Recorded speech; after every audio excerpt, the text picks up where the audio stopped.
Hello and welcome back to the Champion Draft Series recap for Week 8, last week of the regular season. We have made it through the whole season. We have our finalists and we have Joey back at the desk with us again. How are you, Joey? I'm very excited, Pink. I'm even more excited than the last time I was here to see these finalists, so yeah, it's gonna be a pretty exciting week for CDS. Probably helps that both of our Brazilian competitors made it into finals, huh? Yeah. But anyways, yeah, our competitors have, since the draft, been able to perform well with these rosters and prove themselves worthy of making it into finals. And now all is on the line for getting a piece of this prize pool and hopefully getting a bigger piece of the pie should they perform well. So we want to just jump right into it and get you guys prepared for the upcoming finals. Capitel's crew had a bit of a rough start at the early points this season. A lot of the other teams finding a bit more success than him, but then the mid-season trade week came and he landed the boss. He added Set to his roster, and since then he has been undefeated. And right now Capital wants to ride that momentum all the way to finals so he can get that big slice of the $1,000 prize pool.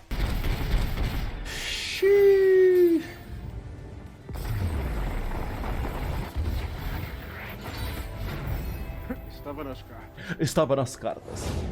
Coming up as our next finalist here in the Champion Draft Series, we have Aikaro with his team, Yep Croc. He started out the week with the need to beat Mafraju to make it all the way here in the finals, and Mafraju is already a fearsome opponent. As usual, brought her lurk decks and other beatdown pressure piles, and Aikaro had to figure out a way with his spell management and resources, all his control lists, to put a halt to her pressure and make it all the way here to the top 4. But he did it. He showed he has what it takes to be here at the Champion Draft Series finals.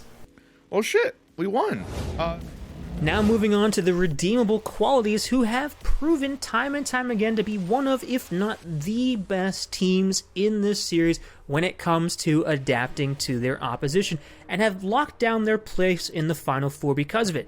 But having to play against more than one opponent with the same decks might make it a little harder to take advantage of this streak, so stay tuned in finals to see how they adapt to this.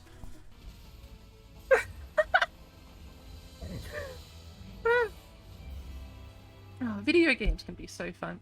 What the hell? Our last Champion Draft Series finalist is Mafraju with her team, Dale Brazil. Mafraju started out the series pretty dominant. She showed us all of her top tier player skills with all of her lists, so it wasn't really a surprise when she made it all the way here to finals. But the last few weeks have been a little shaky, a little unstable for her as she faced more challenges and more bumps on her way. So here we at CDS, we were just wondering if she has maybe used up all of her Rek'Sai top decks and all of her top tier skills. Maybe there's something in store from her that we have yet to see.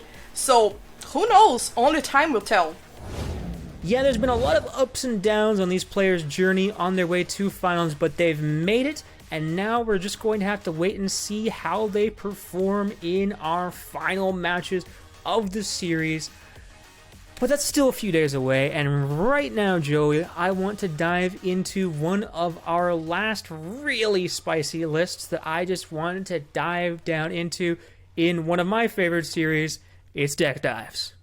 When you're up against a player such as Capital Circuit, who has all these Ionia lists and a very spell-driven list in Jace Lux, you have to get a little creative with the tools at your disposal and trying to craft a way to perhaps beat him. This is a very creative list into beating this, as this is some spice brought to you by Spids from the redeemable qualities to try to counter this lineup of Capitals. This is Bandle Bowman, and it's quite a unique list, Joey, if I do say so myself. Does anything stand out to you here? Many things stand out to me here, Pink. This is a very interesting idea. It plays with this sort of place in the meta in which we are back to looking at Pendle City and Targon as an option for unremovable units or replaceable units. So it's a very interesting list. I would say my favorite thing here is probably the Assistant Librarian. I really enjoy that unit. I feel like it has a lot of potential. And when it goes unanswered, you just cry, right? That's so much value in one single unit that's bound to make Captain Circuit tremble in his feet. Yeah, and this deck has so many ways to go over or under you with the big overwhelm units such as Gnar or Varus, but also a lot of elusive units such as the Blooming Cultist are probably one of my favorites here, the Bandle Commando, because not only does that allow you to go under and you can perchance buff it with weapons or spells to push forward a lot of elusive damage, but then it's generating these token units that have spell shield, which is very hard for Capitão's decks to initially deal with. And speaking of spells here, protective spells here, Pink, we have pre-nerf Momentous Choice. At the time of this match, Momentous Choice was not yet nerfed, so it was still 1 mana and very abusable. So Spitz was really enjoying that type of protection for all of her units that, as you said, can go over or under. So it probably was a very tough match for Capitão either way. Yeah, and we're talking about protection for our own units, but let's talk about negation for ending our opponent's own spells. When you're running 2 puzzling signposts, basically denying those spells for a short time, as well as the expansive protection to give your unit spell shield, Capitão's going to have to throw several spells at your unit's way if he wants it to be removed from the board. And the worst part is, Pink, if you manage to remove them, this list brings the sort of feel the old Pantheon had, in which you remove a threat and eventually there's another one on board, because many of these units really profit from the Darking Bow from Varus. So if something dies on your board, there is a very real possibility that you can find a very real threat in your hand or on the board as well to replace what you've lost. Absolutely, and speaking of weapons, finally, one of my favorite underused equipment in the game, the Mecha Pulverizer. With all of these sort of like tokens and stuff that we're generating, whether it be the gems from Lunari Cultist, or the spells from Conchologist, the Owlcats, or the pranks that we are creating from Kelp Maidens, we have a lot of things that we could potentially discard, and then giving your unit +3/+3 for 3 mana permanently is just such a huge buff and can make all of these dinky elusives or big overwhelm units even more of a threat. You've gotta love yourself some Mecha Pulverizer. But as always, this was not the only spicy list that was brought to the Champion Draft Series with all these drafted champions and how they build around and prepare for their own opponents. So if you want to see any of the other players' lists or even just more of the redeemable qualities lists, just check the description below. There's a link right there that'll take you to all of them. So with finals coming up next weekend, we wanted to take some time and break down exactly what you can expect as viewers of the highly anticipated finals here in the Champion Draft Series. So Pink, tell us exactly when, how, who is going to face who. Tell us exactly what would you expect in the next weekend for the Champion Draft Series.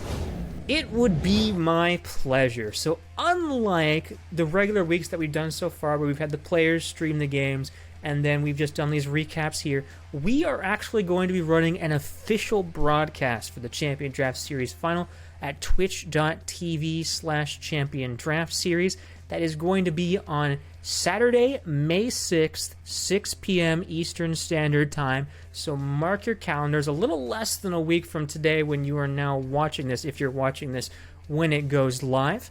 But anyways, the way this bracket is set up is that our first and fourth place seeds are going to be going head-to-head in semifinals, and so will our second and third place seeds. This means that Capitão Circuit and his crew versus Mafraju's Dali Brazil will be the first match broadcasted of this series. And one of those players will go straight to finals, and the other will go to our third place match. But I'm getting ahead of myself because after that game, we will go right into the other semifinal match between Aikado's Yepkrok and Spids' Redeemable Qualities. After those two matches have been complete, we will go into our match with the two losers of those semifinals to see who gets that third place title and a slightly bigger piece of the prize pool. And finally, Joey, finally, we will have our finals where we will, at the end of all of this, crown our first ever series winner of the Champion Draft Series, and that is going to be a very exciting time. I am looking forward to it. I will be running production for that event. Joey, I think you'll be there as well. So I hope you guys are looking forward to that as much as I am. It is going to be quite a ride for us here in the series. A lot of firsts, but a lot of really exciting moments, and we've got a fantastic show to put on for you all. But before we get into that, we have one more highlight. For our final highlight of the week here at Champion Draft Series, we had a campaign between the Holy Heretics and the Ramos Ranch Rangers, and the Holy Heretics, both Ball Pandas team, had to win to even make it, try to have a chance at the top 4 finals. But Elzon's Ramos Rangers weren't going to go down easy. They had another surprise for us, which became our highlight of the week here at Champion Draft Series. So she's queuing Aphelios Caitlyn into my Star Spring now. I'm gonna be feeding so much to Star Spring right now. I'm gonna be feeding so much to the Star Spring. So, yeah, see, like, I have a feeling that the flash bombs are going to be really good for our deck list, unfortunately. Is it a heal on the youngling in the face of a Mystic Shot? I am willing to bet yes, but I also have a Flash Bomb Peddler on board, so we're just going to go for maximum bombs. At this point, it's max bombs regardless of the consequences. Healing Touch is going to run into another one on that as well. I'm gonna play the Fortune Croaker and get some more draw while I'm at it. Get some heals off. Oh, don't hit this, please. Oh, it's gonna hit that. Oh no, that was actually really unfortunate. I think I flew a little too close to the sun there.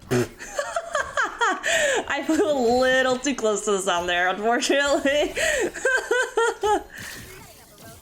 There's a Caitlyn. Caitlyn's already leveled. It's turn 5, and Caitlyn is somehow already leveled.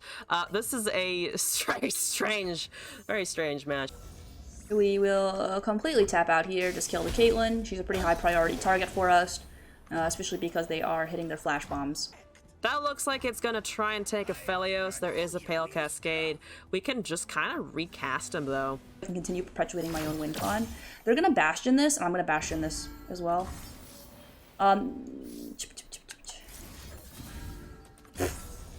The Bastion for the +1/+1 is hilarious. Okay, no Pale Cascade. We kill Aphelios. We love to see that.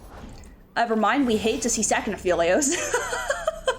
I'm tempted to just do a Karina, or just plant Karina and then copy the Karina. That's actually, I think that's the plan. Let's plant on the Karina. Oh, she's planting. She's not activating, she's just gonna plant 5 more flash bombs. Oh, the Soraka top deck, fantastic. Let's see here, 13. If only that was enough. Let's go for, honestly, if we're gonna die to Star Spring, let's go out like literally just as much damage as I can humanly fucking muster. I imagine she just plays the Karina here probably and just tries to like go all in on the flash bombs. Oh, they found me. It's probably gonna kill like some of the younglings. Holy shit, that was all. Oh my god. Damn it! Oh, if it had killed the Cosmic Youngling, we would have lived another turn. If we had killed the Cosmic Youngling, would have lived another turn. However, it is still going to see 20... Oh, wait! Oh, yeah, 21 healing. Wait, that was 21 healing? Let me think. I could Hush, look for heal, and then I could just go for the final extra point, right?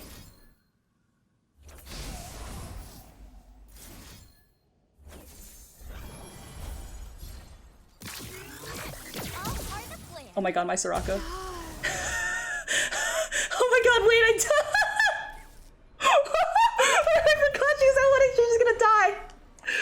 fine.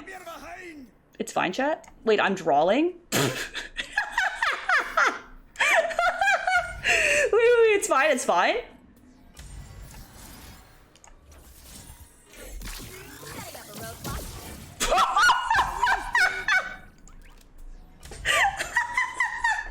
Six unit fucking gone. Open attack. Holy shit. Open fucking attack. We pulled it out. Oh, we pulled it out. Okay, but you have to admit that's really fucking funny. Yeah, Joey, you could say that Puffball's board was gone in a flash, but I digress. We're going to do something a little bit different as we wrap up this episode of the Champion Draft Series. Instead of showing you scores and schedule, we are going to again show you the bracket going into finals, of the matches that we are going to be seeing here in the finals broadcast for the Champion Draft Series, as well as, once again, the place and the time where you can catch this live. Remember, twitch.tv/Champion Draft Series. That's twitch.tv/Champion Draft Series. Saturday, May 6th, 6 p.m. Eastern Standard Time. Wow, this has been surreal. We're done with the last recap for the first season of the Champion Draft Series. Hopefully, we'll bring you another second season rather soon. But until then, that basically wraps it all up. Joey, thank you for joining me on this final recap for this season. Thank you so much, Pink. I always enjoy keeping up with the Champion Draft Series, and I seriously hope there's another series. I'm gonna try to make it happen with the best I can, because it's a very interesting series that I'm sure has its place here at Legends of the Runeterra community. I hope so as well, but until that day comes, we are going to bid you all adieu for a good while, so thank you all so much for watching.